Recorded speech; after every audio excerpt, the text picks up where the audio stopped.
2019 সালের তুলনায় 2024 সালে মিনিকেট চালের দাম 17 ভাগ বেড়েছে।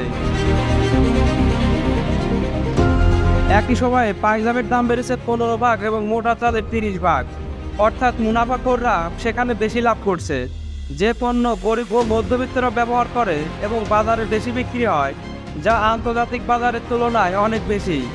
এক্ষেত্রে বাজার মনিটরিং ব্যবস্থায়ও দুর্বলতা দেখা গেছে। কম্প্যাক্ট ভ্যাট সিস্টেম ডেভেলপমেন্ট, দ্রব্যমূল্য হ্রাস ও ভবিষ্যৎ ভ্যাট দায়মুক্ত থাকার মূলমন্ত্র। ভ্যাট দায়মুক্ত থেকে লাভজনক ব্যবসা পরিচালনার বিশ্বস্ত সহযোগী দ্য রিয়েল কনসালটেশন। স্বচ্ছ ভ্যাট আইনে দক্ষ ন্যায্য ভ্যাট প্রদানে। আজ গবেষণা সংস্থা সেন্টার ফর পলিসি ডায়ালগের বাংলাদেশ অর্থনীতি 2023-24 তৃতীয় অন্তর্বর্তীকালীন পর্যালোচনা শীর্ষক মিডিয়া ব্রিফিংয়ে মূল প্রবন্ধ উপস্থাপনকালে সংস্থাটির গবেষণা পরিচালক খন্দকার গোলাম মোয়াজ্জেদ এসব কথা বলেন। তিনি বলেন, মূল্যস্ফীতি নিয়ন্ত্রণে রাখতে না পারা সরকারের জন্য বড় ধরনের ব্যর্থতা। 2019 সাল থেকে খাদ্যমূল্য বিবেচনা করলে মূল্যস্ফীতি অস্বাভাবিক। আয় কম, কিন্তু খাবারের ক্ষেত্রে সবচেয়ে বেশি ব্যয় করতে হয়, যার ভুক্তভোগী গরিব ও সাধারণ মানুষ। ধনী ও গরিবের বৈষম্য বেড়েছে, গরিবের আয় বাড়েনি। জিডিপিতে জাতীয় আয় বাড়ছে, কিন্তু কর্মসংস্থানের ভূমিকা রাখতে পারছে না। গোলাম মোয়াজ্জেম বলেন, মূল্যস্ফীতিতে আমরা 9 ও 10% অবস্থান করছি, বর্তমানে শ্রীলঙ্কার চেয়েও বেশি।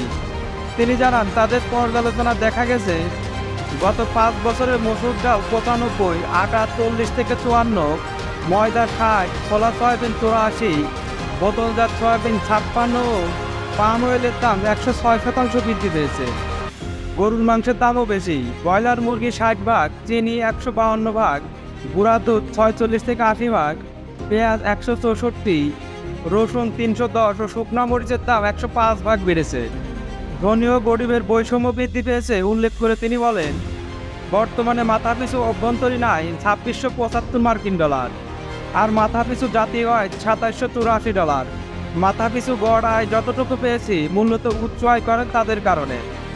গরিব মানুষের কথা বিবেচনা করলে তাদের আয় কমে গেছে, এখানে বৈষম্য বেড়েছে।